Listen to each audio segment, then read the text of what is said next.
جب کربلا سے واپس آ گئے تھے تو کیا کرتے تھے؟ امام زین العابدین نے کربلا سے واپس آنے کے بعد سب سے زیادہ جو کام کیا وہ نماز پڑھنے کا کام ہے۔ کون سا؟ ناراض ہو گیا ہو؟ نہیں تسی آندے ہو پیر صاحب نماز دی گل چھیڑتی، پیر تے وہ چنگا جڑا آکھے میں تواڈے سیدیاں پڑھ چھڑاں گا، ہے نا جی؟ وہی چنگا نا پیر جڑا کبھی میں تیرے لیے گٹ کر چھڑیا ہے، اس پیر دا اپنا بھی گٹ ہو جانا یاد رکھے۔ یہ بڑے بدبخت ہیں، یہ لوگوں کو دین بیزار کرتے ہیں، یہ کہانیاں سناتے ہیں، بڑے ظالم جابر لوگ دین سے دور کرتے ہیں۔ امام زین العابدین نے کربلا کے بعد اتنے نفل پڑھے کہ ان کا نام ہی زین العابدین پڑ گیا۔ اتنی عبادت کرتے تھے، اتنی، ایک دن نفل پڑھ رہے تھے گھر میں آگ لگ گئی، سارا محلہ آگ بجھا رہا ہے، بیٹا بھی پاس ہویا ہو اور امام صاحب نفل پڑھ رہے ہیں۔ نماز کے بعد آگ بجھ گئی، نماز سے فارغ ہوئے تو بی بی کہنے لگی اللہ آپ کا بھلا کرے، سارا محلہ آگ بجھا رہا تھا اور آپ نفل پڑھ رہے تھے۔ فرمانے لگے مجھے تو نہیں پتہ چلا، مجھے تو نہیں پتہ چلا۔ اتنے نماز پڑھنے سار بندہ نال والے نال لڑ پیندا، کہنا تینوں پیر نہیں سیدھے رکھنے ہوندے، بھئی تو اپنا دھیان کر، تو نماز پڑھدا سیں کہ ادھر ادھر ویندا سا پیا، یہ بعد میں بتا لینا مہربانی کرنا۔ وہ نماز پڑھتے ہی نا اسی وقت ناراض ہو جاتا، اس طرح جیسے ساری توجہ دائیں بائیں تھی بیچارے۔ حضرت امام زین العابدین فرمانے لگے بھئی میں نے آواز کچھ سنی تھی پر میری توجہ نہیں گئی، کہا جناب ہم آگ بجھا رہے تھے۔ تو امام صاحب فرمانے لگے چلو بحث کی کیا ضرورت ہے، تم دنیا کی بجھا رہے تھے، میں جہنم کی بجھا رہا تھا۔ پھر ایک اور عادت تھی امام زین العابدین کی، رات کو نا اپنی پشت پر آٹے کے تھیلے رکھ کے تو غریبوں کے گھروں میں پہنچا کے آتے تھے۔ غریب کو نا روٹی تو مل جاتی ہے پر اسے عزت نہیں ملتی، اسے عزت نہیں ملتی۔ یہ ہمارے لاہور میں نا اخبار میں ایک بڑی شاندار خبر آئی کہ بی بی کو لوگوں نے بتایا کہ امداد دینی ہے، بی بی لوگوں کے گھروں میں کام کرتی تھی، بیوہ عورت تھی اور اس نے بچے پال لیے تھے، بیٹا اس کا میٹرک کر گیا تھا، تو بیٹی جو تھی وہ بھی میٹرک میں تھی، تو آٹا بانٹنا ہے آ جاؤ، تو اب آٹا بٹتا ہی تب ہے جب 15 بندے فوٹو اتار لیں، تو وہ چونکہ خرچے چلاتی تھی برتن دھو کے، تو کچھ حالات ایسے ہی تھے، اس نے کہا چلو لے آتی ہوں، وہ لے آئی، تو سیٹھ صاحب نے آٹے کا تھیلا دے دیا، تو اگلی صبح نا اس کی بیٹی اور بیٹا وہ آٹے کا تھیلا واپس کر گئے۔ تو اس نے کہا پتر واپس کیوں لے آئے ہو؟ اس نے کہا ہمارا ابا اس وقت فوت ہوا تھا جب ہم دودھ پیتے بچے تھے، ہماری ماں نے نا مزدوری کر کے پالا ہے پر ہم کبھی رسوا نہیں ہوئے تھے، لیکن تو نے ایک آٹے کا تھیلا دے کے اخباروں میں خبر بھی دے دی، سوشل میڈیا پہ فوٹو بھی دے دی، ہمارے تو کلاس فیلو کہتے ہیں کہ تم مانگ کے آٹے کھاتے ہو۔ ہمارا رواج اتنا کڑا اور اتنا سخت ہے، میں تو کبھی کبھی پریشان، میں نے دیہاتوں میں دیکھا ہے، امام مسجد کو بٹھا دیتے ہیں اتنے بیعت تینوں دینے ہیں دانے، اور بیٹھا ہوا جس کے پیچھے نماز پڑھتے جو اللہ اور ہمارے درمیان وسیلہ بنتا ہے اس کو کہتے ہیں دیتے ہیں دانے، توڑا لائے ہو ڈریں اللہ تعالیٰ سے۔ یہ رویہ اخلاقی رویہ یہ ہوتا ہے، اس طرح خیرات کریں گے اللہ کے راستے میں، یہ طریقہ ہوگا۔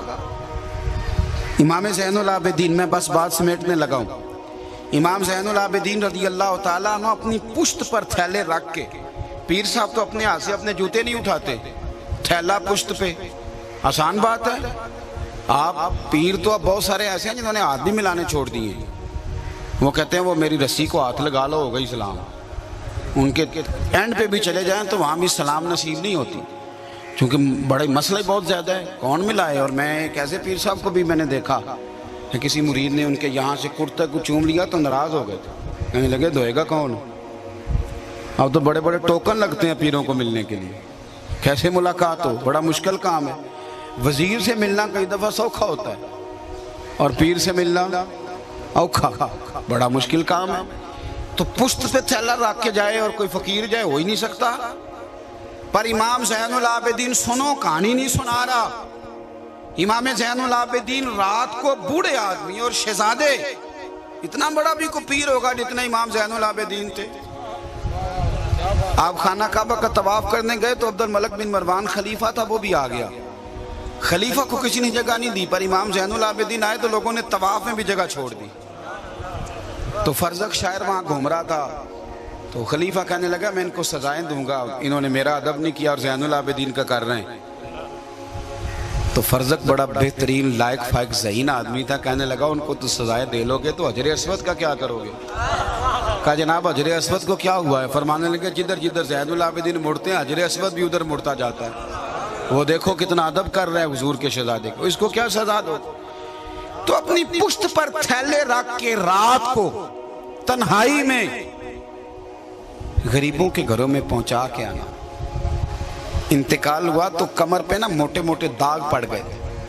لوگوں نے بیٹے سے کہا کہ یہ نشان کیوں ہیں؟ فرمانے لگے میرا ابا رات کو لوگوں کے گھروں میں لنگر پہنچا کے آتا تھا، تو لوگ دیکھنے لگے شہزادے کی طرف کہ آپ کیوں نہیں جاتے تھے؟ تو فرمانے لگے میں کہتا تھا، پر حسین ابن علی کا بیٹا کہتا تھا نا پتر اگر تجھے بھیجوں گا تو اس غریب کا نام بھی بتانا پڑے گا، میں اسے رسوا نہیں کر سکتا۔ پھر لوگ آئے، جنازہ اٹھا تو دنیا آئی، کسی نے کہا میرا 15 سال خرچہ زین العابدین نے دیا، کسی نے کہا میری بیٹیاں زین العابدین نے بیاہ دی، کوئی ادھر رو رہا ہے کوئی ادھر رو رہا ہے۔ اکھاں جدو میٹیاں زمانہ مینوں روے گا، اپنا تے اپنا بیگانہ مینوں روے گا، اور جدو نہ میں دسیا میں خارا نو میں خانے وچ جام ٹوٹ جان گے تے میں خانہ مینوں روے گا، کئی لک لک رون گے تے کئی بک بک رون گے، گلیاں دا یانا تے سیانا مینوں روے گا۔ امام زین العابدین نے بتایا غریب کا درد۔ امام حسین جا رہے تھے نا، تو رستے میں غریب سڑک پہ بیٹھ کے روٹی کھا رہے تھے، کہنے لگے حسین ہمارا بڑے دنوں سے دل تھا آپ کی دعوت کریں، آئیں گے؟ تو امام صاحب گھوڑے سے اتر گئے اور وہیں نہ جبہ سمیٹ کے زمین پہ بیٹھ گئے۔ آنکھوں نہ کسی پیر صاحب نو کیا ہو اتنے بہ کے تسی بھی لنگر کھاؤ، آنکھوں نہ ہیں سارے ہی ماشاءاللہ کرنی والے، کسی کو کہیں امام زین العابدین رضی اللہ تعالیٰ عنہ وہیں، حضرت امام حسین وہیں بیٹھ گئے اور بہت ساری روٹی کھائی، ان کے ساتھ اٹھنے لگے۔ تو آپ کے شہزادے نے جاتی دفعہ پوچھا کہ ابا جی آپ تو دن میں ایک دفعہ کھاتے ہیں، ابھی کھا کے آئے تھے پھر کھا لی، اور اتنی کبھی نہیں کھائی جتنی اب کھائی۔ فرمانے لگے پتر بھوک نہیں تھی پر غریبوں کا دل تو رکھنا تھا نا۔ اعلیٰ حضرت بریلوی رحمۃ اللہ علیہ کی ایک نا چھوٹے سے یتیم بچے نے دعوت کی، اعلیٰ حضرت چلے گئے، اس نے سڑک پہ بٹھا لیا، کہنے لگا اندر جگہ کوئی نہیں، وہیں بیٹھ کے روٹی کھائی تو باجرے کی موٹی روٹی، چنے پکائے تھے چنے کی دال تو وہ بھی کچی۔ تو اعلیٰ حضرت بوڑھے بزرگ آدمی تھے، اب وہ بڑا مشکل کام تھا، پوری روٹی کھا گئے، حالانکہ سوجی کے بسکٹ کھاتے تھے دوپہر میں، وہ کھا گئے۔ سید ایوب علی رضوی صاحب رحمۃ اللہ علیہ کہتے ہیں میں ساتھ تھا رستے میں، میں نے کہا حضور طبیعت خراب ہو جائے گی، آپ نے یہ کیا کیا؟ آپ ٹھیک نہیں تھے تو آپ کو بتانا چاہیے تھا کہ میرا معدہ اسے قبول نہیں کرتا۔ تو آپ فرمانے لگے شاہ جی طبیعت خراب ہوگی تو ٹھیک بھی ہو جائے گی، پر اگر یتیم کا دل ٹوٹ جاتا تو پھر اسے کون ٹھیک کرتا؟ کون اسے ٹھیک کرتا؟ میرے مرنے پہ ہر سو شور مچ جائے گا، دیکھو گے کہنے الوداع سرکار خود تشریف لائیں گے۔